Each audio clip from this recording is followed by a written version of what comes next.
जिन बच्चों को बाह्य हवा अथवा वहम अथवा और कोई उपद्रव हो तो उनको वो होली की राख धुलेटी के दिन उठाकर रखने से, उन बच्चों को तिलक करने से उस बाह्य आपदाओं, हवा आदि, भूत पिशाच आदि के प्रभाव से बच्चों की रक्षा करने वाला उत्सव। लेकिन उससे भी ज्यादा इस उत्सव के पीछे केसुड़े के फूलों की बड़ी भारी उपयोगिता है। इसके वृक्ष को ब्रह्म वृक्ष कहा है। केसुड़े के फूल का रंग हमारे सप्त रंगों को संतुलित करता है, सप्त धातुओं को संतुलित करता है और आने वाली गर्मियों को पचाने की ताकत देता है। शरीर में पित्त संबंधी 32 प्रकार की बीमारियों को, कफ संबंधी 20 प्रकार की बीमारियों को संतुलित कर देता है, नियंत्रित कर देता है। ये जब केसुड़े के फूलों का रंग लगता है रोमकूपों के द्वारा, चित्त को आह्लाद, आनंद और रक्त संचार में और हृदय को और यकृत, लीवर को मजबूत करने में बड़ी मदद देता है। ये होली को उत्सव प्राकृतिक परिवर्तन उत्सव है, चित्त को आह्लाद आनंद से भरने वाला उत्सव है। और होली के बाद 25 से 50 नीम के पत्ते 20-25 दिन खाने का संदेश देने वाला उत्सव।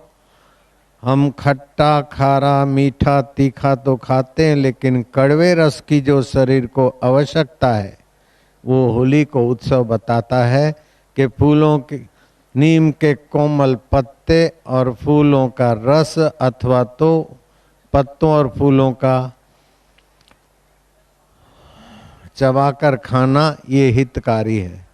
ये होली को उत्सव बताता है कि आज के बाद 20-25 दिन बिना नमक के भोजन खाने वाले की हड्डियां मजबूत रहती है, हौसला बुलंद रहता है। अगर संपूर्ण रूप से आप नमक नहीं छोड़ सकते तो कम से कम एकदम कम से कम नमक खाइए अथवा कुछ दिन दूध और रोटी पर रहिए। जिनको स्वास्थ्य लाभ करना होता है वो खुले चांदनी में इन दिनों में विचरण करे और पेट पर, नाभि पर चंद्रमा की किरण पड़ने से गर्भ सुंदर और पुष्ट होता है। पलाश के फूल को रगड़ के दूध में मिश्रित करके पीने से गर्भस्थ शिशु रुष्ट पुष्ट और गोरा केसरी रंग, केसुड़े के रंग जैसा सुंदर सुहावना होता है। लेकिन ये उत्सव ये भी बताता है कि ये सब बाहर के चर्म रोग से बचाने वाला उत्सव, राग द्वेष को भूलकर आपस में एकत्व वाला उत्सव, उसका उद्देश्य है कि तुम्हारे अंतरात्मा में जो सत स्वभाव है, चेतन स्वभाव है, आनंद स्वभाव है। सत स्वभाव यह है कि तुम मरते नहीं हो, मरता शरीर है। कई बार शरीर पैदा हुए और मरे, लेकिन तुम वही के वही हो।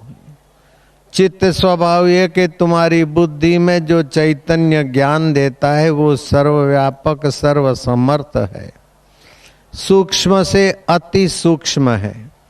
वो मच्छर की छोटी सी खोपड़ी में भी अपना सत स्वभाव, चित्त स्वभाव, आनंद स्वभाव का दीदार कराता है। होली के